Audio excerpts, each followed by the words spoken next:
I'm very ready to judge you and all your past failures. I'm so ready to be judged.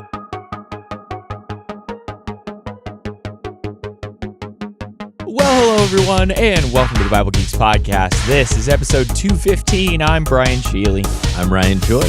And thanks so much, everyone, for tuning in here on the episode today. We're going to get into the start of a new guided study. We've been teasing the guided study that comes after this one. We're still not getting to it.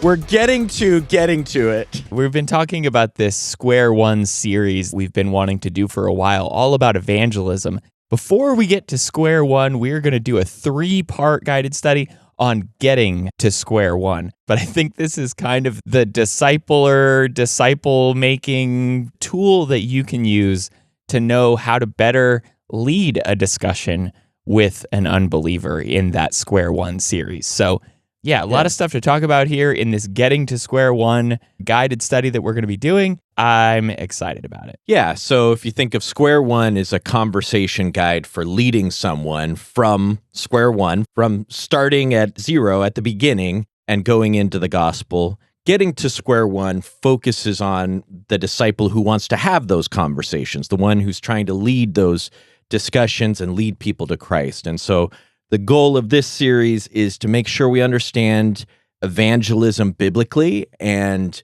are prepared to be effective in initiating and leading a dialogue with unbelievers. Honestly, it feels like we could probably spend like a whole quarter-long discussion on like the tips and tricks and tactics and tools and things we need to think about. And hopefully you'll see that some of these things are just surface scratching. There is a lot under the surface that we're not going to get into a whole lot, but hopefully the things we do cover here in disciple making, some of the problems that we face, the paradigm shift that we need to have in our thinking, and then some of the practical things that we can do to be better sharers of the gospel. I think these things will be good for us to focus on and worth our attention, and that leads us to our conversation starter here on the episode, and that one we called Come and See. This is Getting to Square One. Come and see? Why does evangelism seem so hard? Pointing people to Jesus should be simple, right?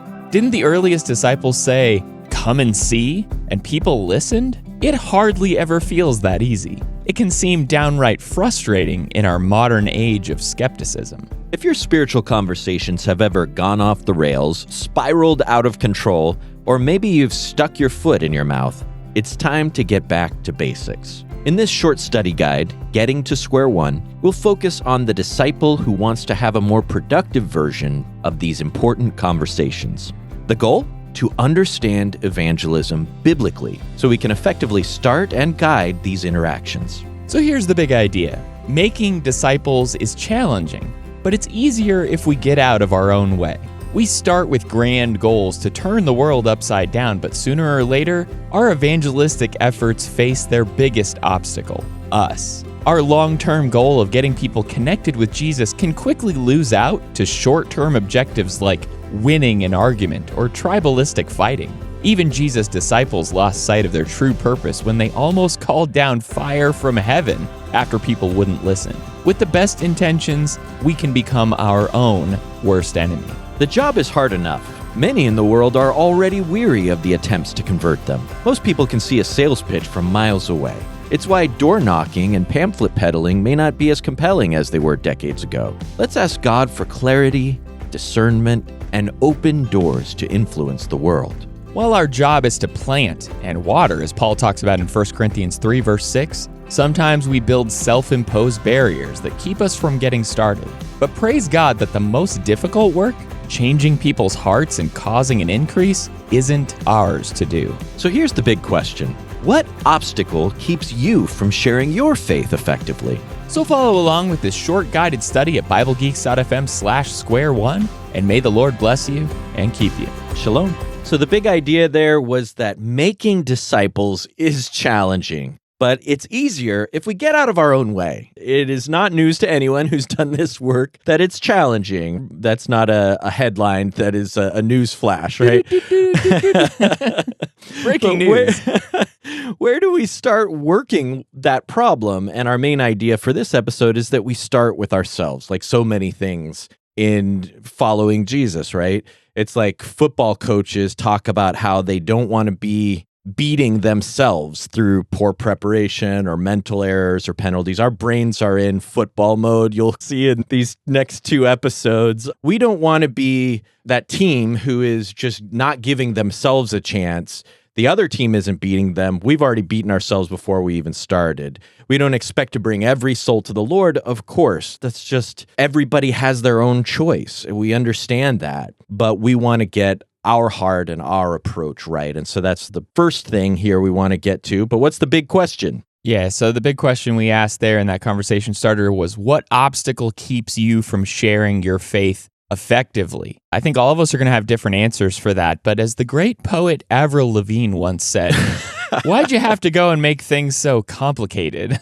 So well said. It is absolutely what we all do from time to time. We take what should be such a simple request, come and see for yourself, as we talked about in episode 212, actually, how the Samaritan woman came to all the people in the city and said, come and see, just like the disciples of Jesus did early on in John. You have this simple request to come and see, and we make it more complicated than it needs to be sometimes. And so I guess just identifying those obstacles that are preventing you from letting people know about Jesus, from talking to them in such a simple way, that's a good starting point in getting us talking to people in a more effective way. Absolutely. Well, let's go from there into our lightening of the mood just a little before we dive in.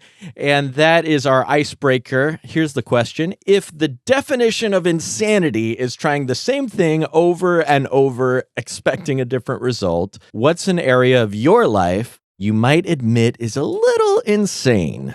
I struggle with this a lot. There are so many things in my life that I just do over and over again, expecting a different result. And I once had this car charger. For those who know, I have an electric vehicle. I drive an e-Golf around. It's a cute little grain of rice that is battery powered, and I love it.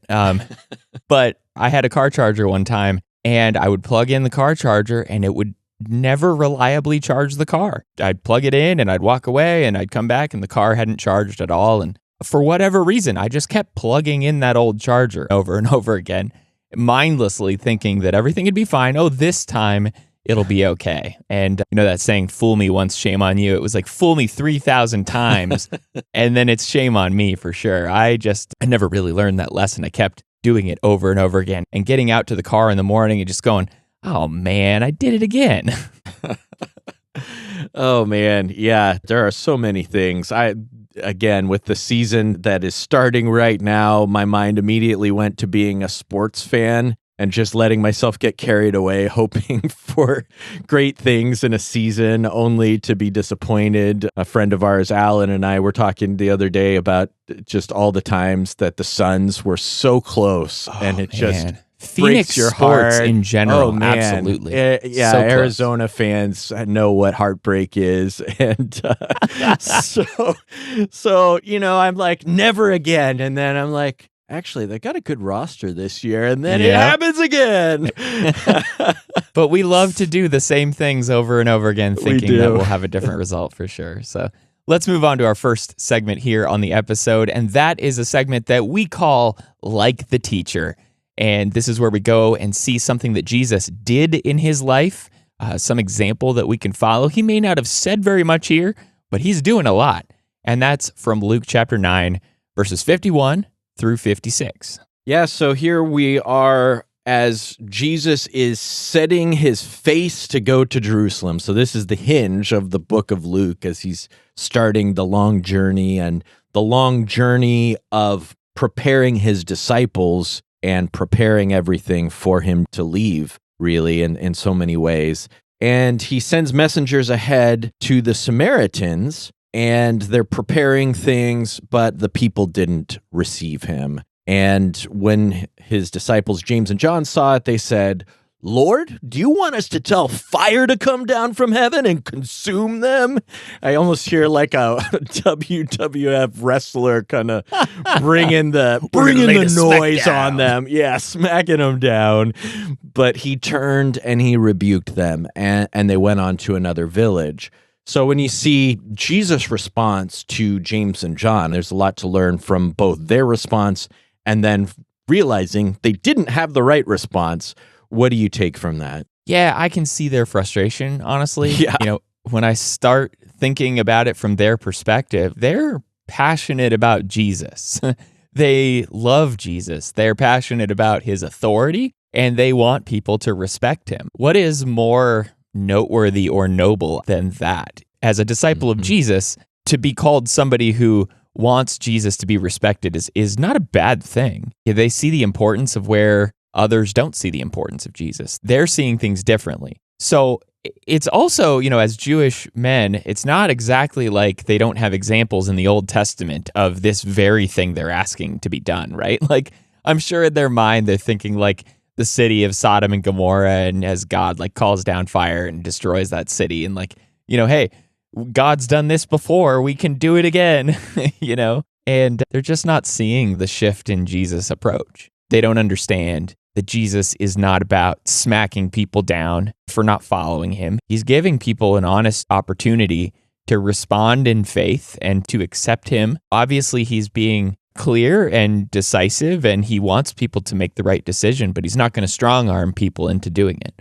And he's not going to strike people down with disease if they don't. That whole idea of Jesus calling down legions of angels to come take him off the cross, he absolutely could have done that, but that's not what he's up to right now. And so I think it's interesting here to see the disciple-making approach here. We hold a respect for the importance of knowing Jesus as our King, a love for him, an honor for him, but we also hold at the same time a love for people and a patience with people, not to force them to do things. And so I think James and John was taking this very, very personally as like an offense towards them or an offense towards Jesus. And while they did reject Jesus, at some point we need to move past being so easily offended and just give people time and be patient with people. You hit a lot of the points that I thought of whenever I was reading this.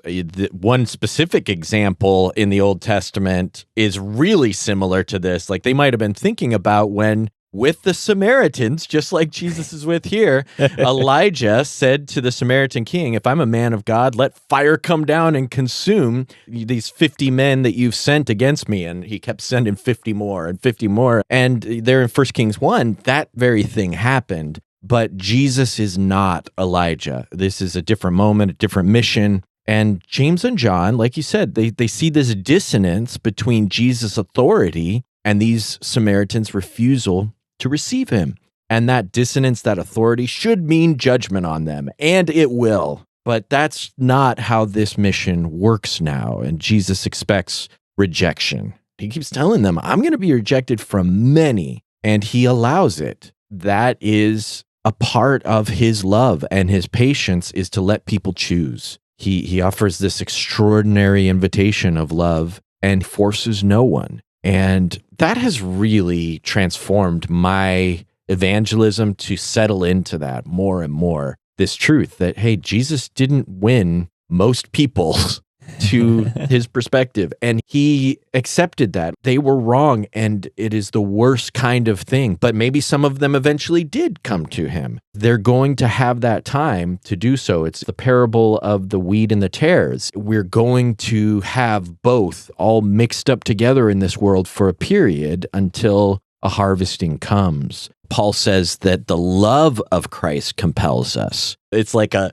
irresistible force almost in us that we are yielding to. It's not that we're not choosing it, but that is the force that drives us towards him. And that's very different than raining down fire, just smacking down everybody like a pro wrestler every time they are not making the right decision. And it's really hard to allow people to choose poorly. Yeah. We talked about this in the parenting discussion. We talked about this in the friendship discussion. I mean, when you know the right thing, and like you say, you are concerned not only for Jesus' name and for them to honor the Lord, you're troubled like righteous Lot by iniquity, but you also want this for them because you do love them. And you're like, dude, do it. Just do it. But Jesus rebukes them because once again, they had a lesson to learn about their mission. Being a fisher of men means you put out the net, you put it out there, and then they'll come or they won't. Yeah. And being in their own way is real evident here, right? Because it was their mentality. It was their mindset that was just standing between them and doing the work in the way that Jesus wanted it done. So let's move on to our second segment here, and this will kind of tie into what we're talking about here. And this is a new segment that we're going to do on the episode, and we're calling this one Super Slow-Mo. I'm ready to go in, Coach. Just give me a chance. I know there's a lot riding on it, but it's all psychological. I'm going to execute a button hook pattern super slow-mo. So in this episode, we're going to play armchair quarterback for each other. You know, it's easy, as you were talking about in football, to on Monday morning look back at all the decisions that were made on Sunday and be very critical of the way things happened. And it's easy for us to be critical of each other. So we're going to open up the floor and allow criticism from each other about some very specific situations that we've faced in our own evangelism. I'm very ready to judge you and all your past failures. I'm so ready to be judged. So let's go to the instant replay here for our first play up for review. I, at one point, sat down with someone who they'd reached out to our congregation for financial help. I met with her for coffee and we talked at a coffee shop. She shared with me complaints she had about mega churches and multi-million-dollar preachers. She was asking for us to give her money as a congregation. And there's details surrounding, supporting people in that way from the church's treasury that I'm not really going to get into, but I tried using that opportunity as I was personally helping her out to explain to her how the church is designed, how the members of the church are meant to take care of each other, throwing back to Acts chapter 2, Acts chapter 4, to highlight this importance that you need to be a part of the church. That's one of the great functions of the church, is to care for each other and watch over each other. And in this conversation, it didn't really go super well, but I almost felt like I was making a sales pitch for like the features and benefits of what the church can do for you. And I may have let the pendulum swing too far the other direction. Instead of talking very specifically about Jesus and why she should be following Jesus, maybe talking a little bit more about why she should be a part of the church. And so I guess here on this segment, as we go in super slow-mo, what would have been the better play here? Maybe I already nodded to it a little bit, I guess. Yeah, I mean, there's this book that I like called Irresistible Evangelism, standard disclaimers, but they talk about 7 deadly sins of evangelism, and they all start with an S. This is what this makes me think of. There's 7 deadly sins, of course, very tongue-in-cheek, but they say scheming, scalp hunting, screaming, selling Jesus as if he's a juicer, which is the one I hear in what you're talking about. Yeah. Stalking, sermonizing, and spectating. So there's, all these different ways that we can go wrong as we think about how we get in our own way, right? These problems in disciple making. But you're trying to turn this around as she's bringing her questions. There's another book that I really like. The title is so great. It's called Evangelism Made Slightly Less Difficult. It's not overselling how hard it's going to be, but the author talks about thinking with people about their issues and what is holding them back. Because a lot of times people don't really know what's going on with them or where they're stuck. Yeah. And so, you could ask her questions like, hey, what is it about that bothers you? And what would it look like for there to be flawed people, but a church that is genuine? And what does that mean for you? What do you need in life? And, just asking different questions and letting her think through things, not trying to trap her, not trying to manipulate her, but trying to be a partner, thinking through those places where she's stuck and starting to maybe unearth some of the stumbling blocks and pull them out of the road and think through it. And, that takes longer. And it might not be that conversation. You're like, okay, we're heading to the water now. But it might lead to another conversation where you say, okay, here's the next things I would love to talk about. And is this something that you're interested in really getting into this? And thinking through those next steps with her. And yes, the church has a different purpose than to provide financial care to the whole world, that, everybody that's in need. But you could decide as an individual to help her and physically help her with whatever her concern is, her need, but continuing to keep the focus on this bigger discussion. Yeah, you can look back in hindsight and, as we're doing now, critique how you responded and could have probably made a better decision or at least taken it in some different directions. The asking questions piece is really helpful, though. I think that thinking through things with people is a big part of what we're going to be really getting into in this whole Square One series coming up. Absolutely. Okay, your turn for the second play here. I'm ready. After that one, I'm ready to go. You're ready to pounce. Okay. So when I was in high school, I studied the Bible like debate prep, and I felt it was my duty to take on all comers. I was ready for the smackdown too. I was a son of thunder, or I thought of myself that way, like that was a good thing to slay them in the name of the Lord. Wow. There's a black hole in the ground where you used to stand after that blazing argument I just made. And I won a lot of arguments, at least I thought I did, but it didn't really create a lot of further dialogue to win them over to Christ. I didn't convert anybody, in my school or my friends or my work while I was doing that. I guess it's obvious to a certain extent. I was pretty extreme with it, but maybe that shows up in a lot of ways, whether it's on social media or whether it's in our discussions with people where we're trying to convince them, we're trying to prove them wrong. I don't know. Was there a better way? How would you have handled those discussions differently? Because they were wrong, and it's good to show the truth and to explain the truth. So where did I go wrong there? Oh, man. I feel the great struggle, in what you're saying, because on the one hand, it does feel like evangelism on paper might seem like debate prep, right? Like you're getting ready to argue with someone. And I can't help but think of passages like Colossians chapter 2, verse 4, where Paul's talking about how people are going to be coming in diluting them with plausible arguments. The argumentative tactic is definitely employed by both sides. We should be trying to argue for Jesus, but that's also being employed by people who don't really want to follow Jesus. There's an aspect here of love, which is actually what he starts with in that verse in Colossians 2, encouraging them to be knit together in love, to understand the fullness of the knowledge of the mystery, which is Christ. Really it is that idea about thinking with people rather than thinking at them, rather than debating them or trying to defeat them with your arguments. And you made a comment, I guess, in the episode 212 when we were talking about surprising evangelists, not feigning disbelief or unbelief when we really do believe, because that's not genuine. But I do think there is an aspect here of humility and openness to think through things and maybe to consider areas in which you're wrong. And I like where you were going with your answer to my situation, asking those questions and bringing those things up, really just understanding we're looking for a fuller, more complete understanding of this great mystery, which is Jesus. How do we come to this understanding? How do we agree on these things together? How do we answer all of these questions that we have? And there's a compelling way of answering those things in love that isn't going to leave a little black spot where that person used to be, I suppose.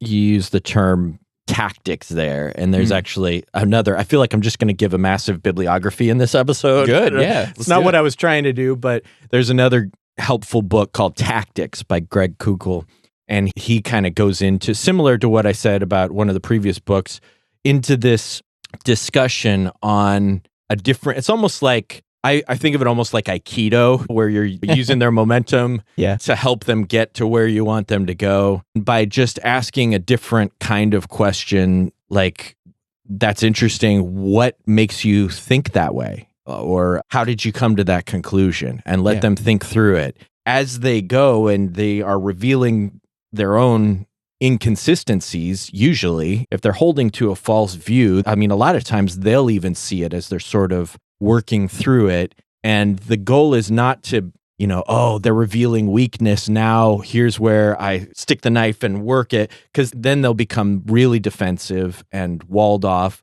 The goal is to create an opening, get out of our own way and help them get out of their way, asking those questions that start to pivot. And at some point, there's an opportunity to say, well, would you consider, and then share a different perspective, and you're just working through it. And really, that is so much of what Jesus did in his own teaching. Yeah. Obviously continuing to ask questions.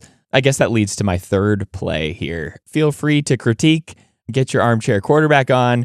Here's my story. So I once had this long-running study with a young man, and I felt like the study went really well. It was well-structured. I think he showed up regularly. He seemed interested. He asked good questions, and we started this discussion with a broad picture overview of the Bible and how it was pointing to Jesus, and then we dove into a study of the Gospel of John and moved into a discussion of Acts and studied through that, kind of looking at Jesus' life and then the early church and how all these things are set up. And I thought it was really positive. At some point later on in the studies, he basically admitted that he was only studying with me because of his girlfriend, who was a member of our church, basically so that she wouldn't dump him. And I was like, I didn't really address it at the time. But then a few sessions later, after he said that, he kind of stopped coming. And so I may not have handled that situation very well and addressed, the obvious elephant in the room, but maybe how could I have handled that situation better? Bracing for impact. Well, in a lot of ways, that may have been doomed to that conclusion based on what he says there. But I think I probably would have wanted to stop the whole study and focus on that and say, okay, the problem was not an issue of knowledge. Yeah. It was an issue of openness. There's this thing called Gray's matrix, which is the idea of there's these two axes. The horizontal axis is about openness, going from completely shut to completely open. The vertical axis is about knowledge, going from they don't know anything to they know a lot. And if you can imagine, that bottom right quadrant is where we want to study. That's like the Ethiopian eunuch corner. Don't know a lot, but they have an openness to it, right? Yes. They're like, I am searching and you have the answers and I just need to hear. And then I'm there. It's like they're asking the questions. Here's water. What keeps me from being baptized? You don't even have to ask. It just happens so smoothly. And that doesn't happen very often. There's usually a reason that someone hasn't come to the Lord, but it's usually more than just knowledge. There's something you can still do to keep working with people, like down in that bottom left quadrant where someone is both closed and without knowledge. Mm-hmm. Your goal then is not to just give them knowledge, but is first to create openness to the Lord. And so, yeah, I think that was the place to go to work, is to say, okay, I can tell you all of the story of the gospel. And if this is just you phoning it in and you're not interested and there's some reason that you're really opposed to being a follower of Christ, then let's talk about that. Let's talk about, what do you think about when you think about it? Well, really, be honest with me. What do you think about Jesus? And what are your hang-ups on this? Or starting to say, okay, here's where you are, and think with him about where he really is. And here's where the Lord wants you. And you can put it on a whiteboard. That's how I think about everything, is like, I'm just painting it all out there. I can't do anything without a whiteboard, right? We're sitting there and I'm writing it somewhere, but you're just starting to see the distinction. So if nothing else, he understands, here is his situation. Here's where he's not, including not just about openness, but where he's carrying guilt and shame and could be forgiven, where he doesn't have hope and he could have hope, and where he's stuck, but the Lord wants to give him freedom and eternal life. And really just starting to understand that picture, then he can make his decision. And, you could say, hey, having done that work, I'm happy to continue this as long as you want to, but I don't know that there's much value to it until you're starting to move in this direction. And just trying to plant a pebble in his shoe. It might be 2 years later where he actually it's been working on him, the truth of the gospel and the offer of Jesus. But eventually, maybe it will work on him, maybe it won't. And you've said what you can say. Yeah, it's really helpful. I think we want immediate change. We want people to make an immediate decision. But yeah, I think it's that progression you were talking about.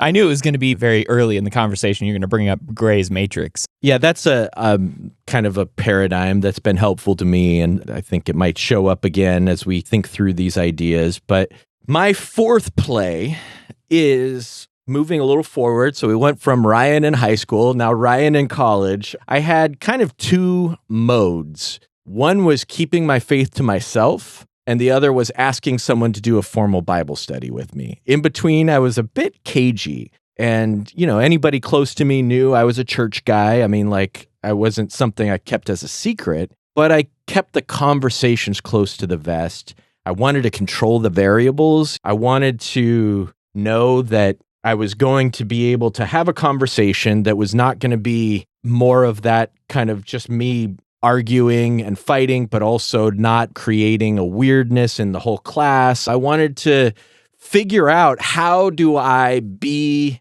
a gospel guy all the time, but I was stuck. So you make the call. Give young Ryan some more wisdom. If you have some helpful ways I could overcome some of that. Yeah, I feel like the older I've gotten, the more I realize that struggle right between the two people. Your description here of the two people, you have two modes, right? It's like you're either on or you're off. You're either, you're either doing a full up formal Bible study or you're like really just not saying a whole lot. I feel that. I've been there. For me, the more I've thought about that shift in trying to balance between those two opposing ends, it's just about sincerity. If you really are sincere about something, if you really are like genuinely concerned about something, it's going to just seep out of everything that you say and do. Not in like obnoxious ways necessarily, but like, man, every time football season rolls around, like football's on your, you're talking about it, right? You're wearing the shirts, You're spending your time, like people know where you are, they know what you're doing. Don't mess with Ryan on Saturdays. It ain't going to work, like he's all buck-eyed out. But I think for me, the more I realize that my passion for something is going to be reflected in every aspect of my life in some way, that's where it's those small moments where you realize, like, I don't have to do a full up Bible study with somebody, but I can at least comment about or ask them a question about something they said, or point out the blessing that we have today, or the, just mentioning to somebody like, yeah, sorry I was late. I got stuck in my early morning Bible study and I just couldn't come out of it. Or even bringing things up in conversation. My preacher said something weird the other day at church, like, like whatever it is you bring up with people, just weaving it into your conversation. I was listening to this really interesting Bible podcast, whatever it is, like, who knows? The more you can just do small things or mention small things to kind of, really reflect that genuine concern and the genuine thoughtfulness you have over spiritual things, let that come out. That is a hard thing, though, when you're trying to bounce between the extremes. Yeah, I love that word you use, sincerity. And my wife is a tremendous example of this. She's so, the word I've always used to describe her is genuineness. I mean, she's just real, but in a really usually very positive way. Yeah. And, she's comfortable in her own skin, but she's comfortable with this idea that, everything that she wants to talk about, it's good news. It is very positive to share with people. And, she finds very specific ways to bring that before people in ways that show love to them and are not so much preachy, but more of service to them. Like we used to do calendars where we would, for the month of November, ask different people, what can I pray for you? I'm going to be praying for you all day on this day.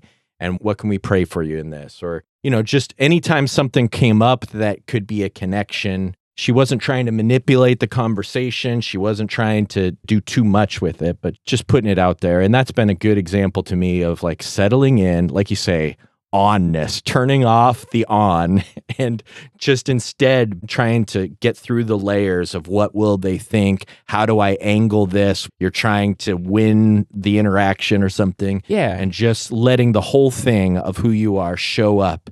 And a lot of that is our love for the Lord. Being on is really hard. Like, having to perform and things no, it's just be, right? Just be. All right. So let's move on to our third segment here on the episode, and that's where we get a little touchy-feely, if we haven't been already, and our reach out question. Reach out and touch someone. So the question that we're going to ask each other here on the episode is, what obstacles were overcome in your conversion, and what can you take from it? So we've been talking about obstacles, getting in our own way, and all the things that trouble us in those ways. What were some obstacles that were overcome when you came to the Lord? I had this perpetual fear that I didn't believe enough.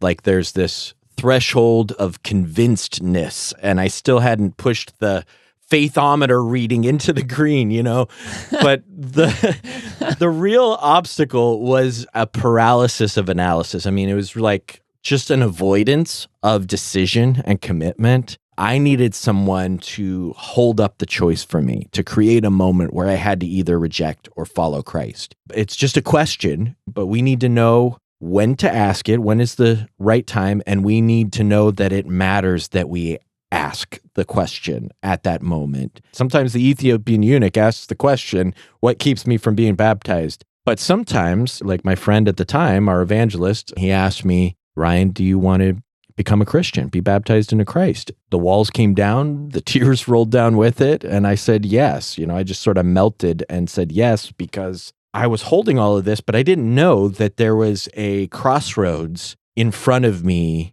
that I was avoiding looking at. And it was just that choice. Not too long ago, I had a study with one of our members' mothers. And after we baptized her grandson was there, and I knew him well. He had been attending with us for years. His dad is a deacon. And I just said to him, are you ready to do this now? And he said, I was just thinking the same thing. That's awesome. And sometimes you just need to be asked. And maybe he would have asked the question himself if I didn't. I have a feeling he needed that nudge. He just needed somebody to put that in front of him and say, it's time for you too. So that might sound like it's counter to everything we're talking about, but it's not. There are different things you do at different moments, and you're not confronting people with this choice right away whenever they're far away. The Lord talks about different locations, right? Some people are far away. Their hearts are far from the Lord. Yeah. Other people are near the kingdom, and so whenever they're close, they understand what they need to understand. They need to know there is a choice they have to make, and you have to put that in front of, Jesus is confrontational. Follow me or reject me. Those are the only two choices. Oh man, wouldn't it be nice if everyone had a faithometer reading right on their forehead or whatever? Oh, we're in green. Ask him. Ask him. Go. No, I really have that same idea about the paralysis of analysis. I get that sense, sitting in the Cheesecake Factory looking at the giant menu, and it's like, it's so complicated. What do I want to do? What do I need to do? And then finally, somebody just clears it up. Dude, you're either eating lunch or you're having cheesecake. Make a decision. It's like, oh yeah, that's so much clearer. My answer to this question, what obstacles were overcome in your conversion and what can you take from it? For me, it was a similar story, I guess, but I sort of thought of it from the perspective of the person who asked me the question. I was a young kid. I was like 12, and I was a hometown kid. It was the congregation where I grew up. And one day our preacher, an older man, he just approached me and said, are you ready to talk about being a Christian? And, it was just, again, one of those moments where it was like, okay, it's time to have this conversation. And it might go a little bit awkwardly. You don't really know how it's going to pan out, but he had the courage to come up and ask me if I wanted to start the conversation. It's that knowing that it's time to start asking these questions. I think the obstacles in hindsight were pretty obvious. I was well known to this preacher, and he was a real close friend of ours. And, if I had said no, or things got weird or whatever, like that might have created some difficult interactions in the future, but he didn't really care. At least it didn't seem that way. Another big obstacle was just the age gap. He was a much older man, and I'm like a 12-year-old kid, but he loved me enough to sit down and talk to me about it. Probably one of the biggest blessings there was just somebody who moved past all those hurdles and obstacles to start that conversation. He knew I was ready. And I think so many times we see those people in that upper right-hand quadrant of the Gray's Matrix, right? Like it's the, they know enough and they're open and ready to make a decision. And you see the faithometer at green and you just got to push them a little bit. And other people are a little harder than that. But even for those that we know would probably say yes, it is still a difficult conversation sometimes to take on out of fear maybe, or without having the courage to take it on. Yeah, and the first thing is sort of having your antenna up about it, that he was paying attention to where you were and where everybody was around him, right? Sure. What is the thing that is my role in this process that ultimately is going to be between him and God, but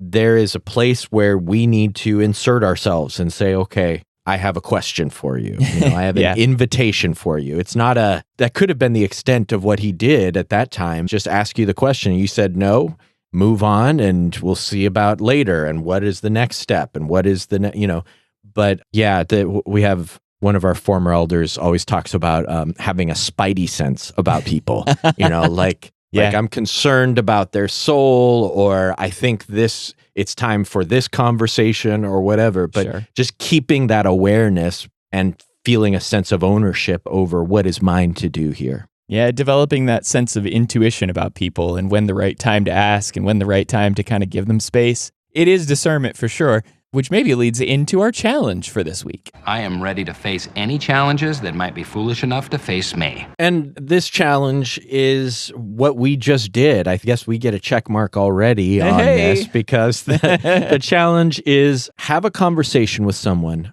about what does and doesn't work well in evangelism. What a blessing it is to be able to lean on each other and learn from each other in these ways. You sent me a video, which I absolutely loved earlier in the week, about some meme on Instagram, like somebody inviting somebody to church. Oh, my church isn't weird. And it was some video about people up on stage dancing. And I think he was doing the moonwalk up there talking about Jesus or something. Yeah. It was bizarre. It was super bizarre, right? There are these epic fails that we all have in our own life. Some situations where we ask somebody to do something, it just crumbles and falls apart, like things that don't work well, things that do work well.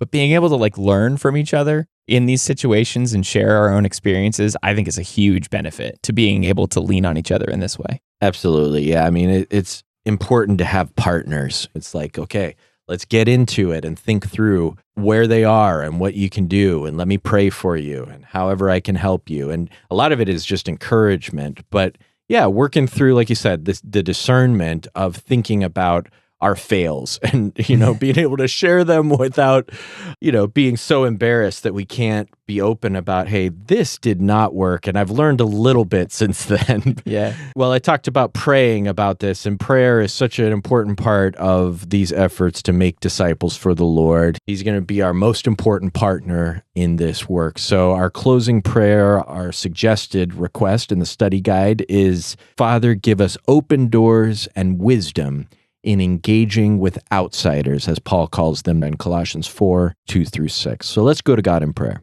Holy God, you rule over us with such righteous judgment and gracious love. We worship you and you alone. You know all the relationships and future interactions in our coming days. You know the hearts of every person we know and everybody we hope to point to you. You know our weaknesses and our fears. As we reach out to the lost, help us to rest in the order of your wisdom and care when we start getting swept into the storm of our anxieties. Open doors. Give us wisdom to see when the doors open. Teach us to knock on the closed doors within those that we talk to. Father, please guide each of us as we learn to bring the gospel with us and engage with outsiders in a way that suits each of our unique gifts and situations in a way that glorifies you. May your light shine in us and through us, embolden us to be the presence of good news in the lives of others, and make us more skillful in this part of our mission, we pray, Lord, in Jesus' name. Amen. Amen. All right, so if you were wondering what this whole Getting to Square One series was, hopefully this gives you a good idea of what we're talking about. We've been covering the problems or the roadblocks or barriers of disciple making. On the next episode, we're going to be talking about session 2, which is disciple making paradigms. And so we're thinking about shifting our perspective, thinking more like Jesus thinks about this whole process of teaching people and introducing people to him. We'll get into that on the next conversation. I think it's so easy to get all of our perspectives all confused and mixed up in subtle ways sometimes we don't even realize. And so just trying to go back to, how did Jesus view this? How did Paul and the disciples talk about this? And start to understand from the scriptures how we should view this work that the Lord has given us. Oh, excited about that conversation. Thanks so much, everyone, for tuning in. You can find show notes for this episode in your podcast player of choice or at BibleGeeks.fm/215. There's a bibliography in there, let me tell you. You can also follow along with this series over at BibleGeeks.fm/square1. You can also reach out to us and get in touch. Ask us any questions you might have over at BibleGeeks.fm/contact. Let us know how we can help you, if we can answer any of your questions. If you want to hear about anything on upcoming episodes, let us know. And until next episode, may the Lord bless you and keep you. Shalom.